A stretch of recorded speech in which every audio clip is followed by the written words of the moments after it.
What's going on, YouTube? We back in the Low Key Cave, Keyshawn Niles YouTube page, aka Mr. Low Key, and we are back with another TV show review. Of course, Daredevil, Born Again, Episode 4. Of course, this is the aftermath of Hector, aka White Tiger, being killed. Man, definitely emotional ending as far as Episode 3. Not only emotional, just surprising. It just took you off guard. Once again, of course, we had our fake Punisher taking out Hector. What's really interesting at the beginning of this episode is that we get Hector's niece coming in, pretty much trying to see her uncle, and of course Matt is not letting that happen or whatever. Once again, I tried to do my little research on like a couple of the characters or whatever because I didn't know a lot of the characters going to be introduced in this new season. White Tiger, Muse, and I think that was pretty much it. But I did see where they are saying that it's an indication that his niece could become the new White Tiger, because that's what I was saying. I was like, why would they introduce a character and then kill him all? That was crazy. So I'm like, oh, okay, they might be building something up, because I know they got the Young Avengers and they might be doing stuff like that. I don't know if White Tiger part of the Young Avengers, but I'm saying I know that they have something, because I thought they were saying it was his sister who's supposed to be the next White Tiger or something like that. But anyway, it's a good emotional scene too as far as the reaction from the niece. Shout out to the young actress playing his niece.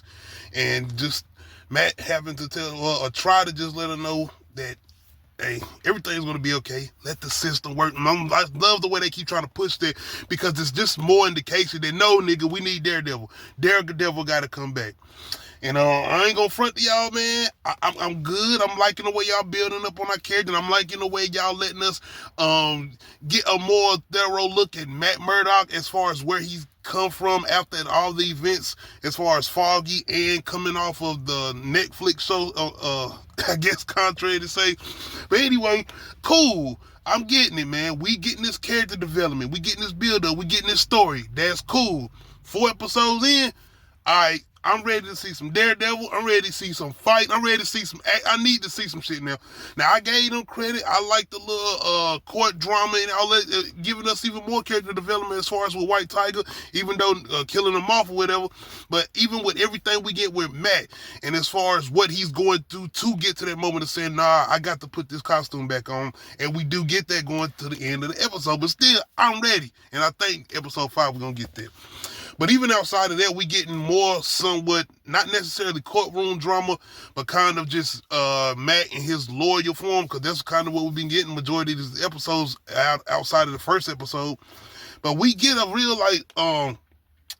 it's a really good scene, though. That's what I'm saying. These scenes are good, especially with the dialogue or whatever. The writing is way better in Daredevil as far as outside of what we get in these other MCU shows. But in particular, it's a certain client that he's is trying to take on. And this guy's on him talking about, no, nigga, no, I don't want no 10 days, 20 days, or no days in jail. I just want probation. I just want probation. And he coming, I ain't gonna front, bro. It's the way he was talking about, like, damn, bro, he trying to help you. Like, why are you talking to him like that? But after Matt does get him 10 days, and he comes back and he talks to the guy, and the way the guy breaks it down to Matt as far as the way he's been ran through the system and just everything, it's almost like a real indication of how the world is kind of set up as far as like putting the homeless people or putting people in jail and putting more money behind that than just taking and feeding the homeless and stuff like that, or people who don't have the means to survive, especially in the big cities. So it's a more of a light put on that. And Matt kind of like, damn, I get it. Because Matt was getting frustrated, like, God damn, man, I'm doing all this shit and you a multiple offender. So that was a good scene. I appreciate that. And it's more so just more of why you have to be Daredevil, Matt. Why we need you. Why the system, the system is going to be the system no matter what. So we need these vigilantes like Daredevil. But the scene I pretty much been waiting on, I think everybody been waiting on, is we getting something with the Punisher and your boy Matt, man. This took me back to season 2 of Daredevil, when they had the rooftop scene and they fighting, and then they had that conversation, and this one might have topped that conversation, because it's the Punisher pretty much calling out Matt, telling him like, nigga, nah, bro, you sitting here trying to let the system handle shit. You pretty much feeling that guilt as far as the situation that happened with his friend Foggy, and not only that, it's the situation that just happened with White Tiger. So he pretty much calling Matt out, and the emotion that becomes over Matt as far as him knowing like that, and it's more so rage too. And Punisher saying, I do what I do, and I know. And it's the whole thing with him saying the people that he see, the people that he lost, the loved ones that he see, and him telling Matt that I know that's what you see. You see Foggy, and now you're going to be seeing the White Tiger as far as Hector. So that was definitely a very, very good scene. I don't mind those type of scenes at all. Once again, I'm ready for the action. I need that action. Fisk, him and his wife are still doing counseling because of the whole thing with her infidelity with this guy Adam. And I've been saying it. I was like, it seemed like they trying to hint like Fisk kind of has changed, or he kind of seemed like he's trying to go in a different path. And all that shit is thrown out the window, and all that shit is done. Fisk still is definitely on demon time, kingpin time, because even with his diet, it's like he goes into this whole little transformation thing. And I love the way they kind of do this back and forth between Matt and Fisk, and them kind of in denial, or them kind of trying to fight the whole thing with who they really are, or to fight the whole thing with who they know they want to be, or the shit that they know they about. And the whole thing with Daredevil trying to fight him being Daredevil, as far as Matt trying to fight being Daredevil, and Fisk trying, I ain't gonna necessarily Fisk saying he trying to fight who he is, but him's more so trying to calm it down so he can do what he doing as far as being the mayor and not let any of his criminal ties get to him. So the way this episode definitely pans out, the action. We got to be back, right? Because Matt up there practicing, he up there doing this acrobatics with the goddamn nunchucks and shit. Then you pretty much going over to Fisk, and him having the guy that his wife was cheating on pretty much locked up, and him down there eating all the spaghetti, eating the goddamn pasta and shit, all fat shit. Because like I said, it's been showing like he been on this little diet, and the fact that he been trying to do stuff in a different way instead of being violent. Nah, he's still on what he's doing as far as Fisk. But I appreciate this episode. I do. Once again, my boy Punisher showing back up. And once again, that was the best scene as far as them going back and forth as far as the Punisher and Matt.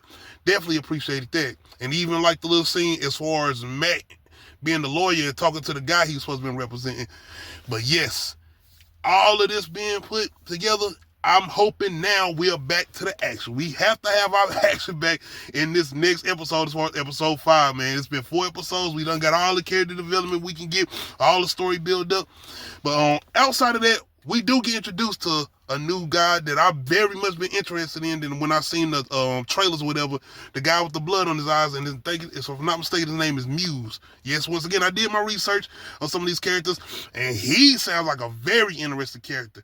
He on some like horror type villain character, like with the shit he do. And I was wondering, like, are they gonna let him go that far as far as the stuff that they say he do in the comics? And by the end of this episode, it looks like it. It definitely looks like it. Like, he gave me like Bone Collector type vibe, like some Silence of the Lambs type shit, like Buffalo Bill on some type shit. Like, it's gonna look like we're gonna get a very interesting villain, man. And I'm glad they seem like they're gonna let him go far as the shit he be doing to his victims or whatever. So yeah, man, this episode, I appreciate it, but episode 5, Daredevil better be flying on some roofs, whooping some people's ass. We gotta get some hallway, one-take action scenes. I mean, even if we don't get no Punisher, which I know we're gonna get some Punisher sooner or later, Daredevil, come on, man. Matt Murdock, the lawyer, we don't got enough of that courtroom drama shit. Shout out to my boy Bigger Ford Entertainment, Oslo. I got you, bro. I get it now. I get it. We good now. It's time for the action. But y'all let me know how y'all feel about this recent episode, man. Make sure you hit that like button. Make sure you hit that subscribe button. And make sure you hit the notification bell, let you know when I upload new videos. Other than that, we out.